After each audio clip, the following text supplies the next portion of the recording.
Então, com essas considerações, declaro encerrada a sessão. Desejo boa tarde a todos. Opa!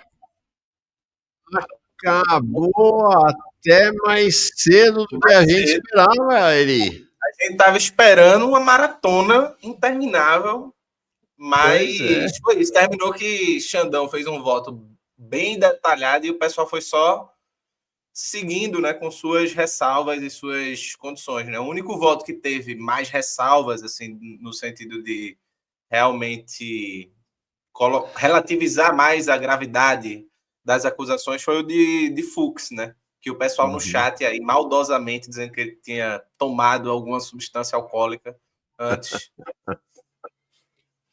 Agora então, só explicando. Amanhã, inclusive, no Manhã Brasil, virá o advogado Antônio Macruz, vocês vão gostar dele, é ótimo, para explicar tecnicamente, porque não é a nossa praia é o jurídico-político. Ele vem falar do ponto de vista do jurídico, a tradução do juridiquês, e aí fazer um detalhamento mais técnico do como é que foi esse julgamento, esses 2 dias iniciais, né, do julgamento, e os passos próximos que vão acontecer. Mas o fato é isso, politicamente, não, era o que todo mundo esperava, acho que ninguém esperava que o Fux fosse votar contra o recebimento da denúncia, acho que também era certo o voto dele. Então, 5-0 é potente, né? Unanimidade pelo recebimento da denúncia. E Eri, o que você acha? Eu acho que tão relevante quanto o recebimento da denúncia foi a contundência do voto do Alexandre de Moraes, em especial. Acho que foi realmente muito contundente. O vídeo dele, você viu que ele já foi em cima, porque os bolsonaristas, não só bolsonaristas... Na hora ele pegou o vídeo do Twitter, eu tava vendo esse vídeo. Estão dizendo que não pode, que nos processos, que mas o vídeo dele foi matador, né? Não, e ele pegou na hora, porque eles estão circulando um cortezinho, né, na internet de Alexandre de Moraes. Ele parou, ele interrompeu o Zanin, aí falou, no processo civil, eu acho que alguém já deu o toque nele, o bicho tá ligado, né? Ele fez um voto muito detalhado, ele tá espertíssimo. Acho que o voto de Carmen Lúcia também e o de Flávio Dino foram votos bem duros, no sentido de serem bem contundentes naquilo que se esperava do que é o STF, né? Ninguém esperava que o STF ia proclamar a República Soviética Brasileira ao fazer justiça contra os golpistas. Como a gente falou, acho que antes, é claro que é importante, fundamental, que haja que os golpistas sejam punidos pela gravidade dos fatos, pela gravidade dos fatos de que se esse golpe tivesse dado certo, a gente nem estaria aqui, certamente. Então, é importante que haja punição, é importante que se faça diferente, mas é importante não se iludir somente com isso, né? Então, a gente tentou conversar um pouco com isso. Mas eu acho que o que vai rolar é que eles vão marcar para breve, né? Para Alexandre de Moraes está com uma característica, eu estava vendo uma repórter que falou isso no Café da Manhã, um podcast, ele falou que o Alexandre de Moraes está com a característica de usar sempre o tempo mínimo de celeridade do processo. Então, se tem que ter no mínimo 15 dias, por exemplo, vamos botar um exemplo, que é entre esse momento do julgamento e o próximo momento for um mínimo de 15 dias, ele geralmente marca em 15 dias. Né? Então, ele tem usado isso, por quê?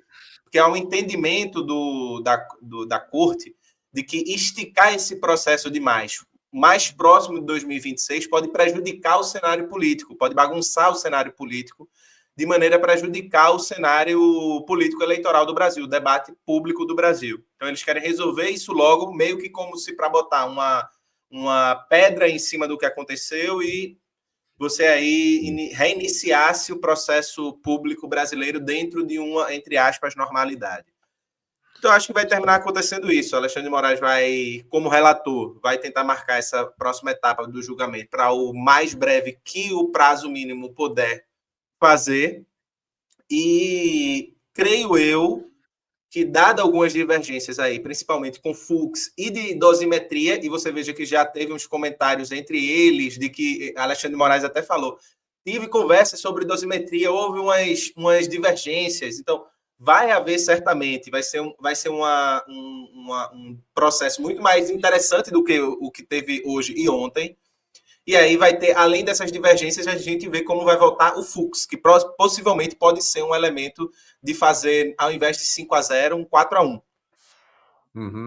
Sim. Acho que essa é de fato uma possibilidade. Então, gente, alguém aqui até perguntando, deixa me ver aqui onde está a pergunta, se vai rolar prisão preventiva. Não, por enquanto não rola prisão preventiva não, Micaí. Por enquanto não rola. Quer dizer, por enquanto não rola se tudo continuar caminhando dentro dos conformes do andamento processual. Porque qual é a condição de rolar uma prisão preventiva nesse momento? É se algum deles, Bolsonaro ou qualquer um dos outros, tentarem fugir, tá?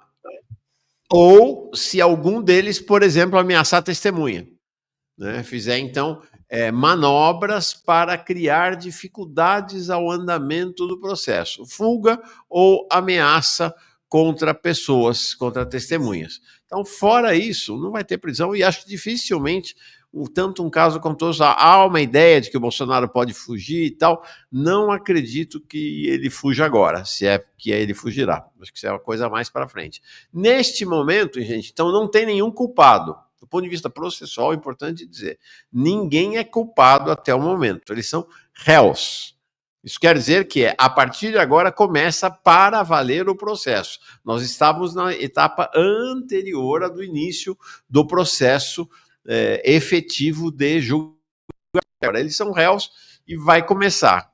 Quando vai começar? Ele falou, os prazos serão... O STF vai tentar correr, porque querem encerrar o processo. Tem jurista que fala até que em julho acaba. Acho difícil. Mas até o final do ano deve acabar. Mas não saiu data. Poderia ser uma oportunidade, Zanin, no final da sessão, dizer qual é a próxima data para o início, efetivamente, do julgamento. Não saiu data, então o que a gente tem de data para frente, por enquanto, é só a data do julgamento de mais 2 dos 5 núcleos, né, golpistas em que foi fatiada a denúncia. Então, dia 8 de abril, o núcleo 3, chamado núcleo operacional, que é basicamente militares, os Kids pretos estão lá, dia 8 de abril, é uma sessão parecida com essa desses 2 dias, né, para receber a denúncia, ou não. E aí, 29 e 30 de abril, o núcleo 2, que é o núcleo de gerenciamento de ações, que é basicamente os assessores do Bolsonaro, dia 29 e 30 de abril. Então, é por enquanto que tem marcado, né, Eri? São as também do aceite da denúncia. Também exatamente. São de aceitar a denúncia para tornar réu. É isso, Bolsonaro é réu, junto com o general Heleno, Braga Neto, etc., e outros, e esses que também participaram, né? Porque eles foram dividindo de acordo com o nível de participação na trama, né? Não necessariamente no nível de participação que isso torna mais ou menos grave, mas do nível de participação, né? E isso também foi uma estratégia que foi usada para poder tentar dar celeridade aos nomes que tinham um peso político maior.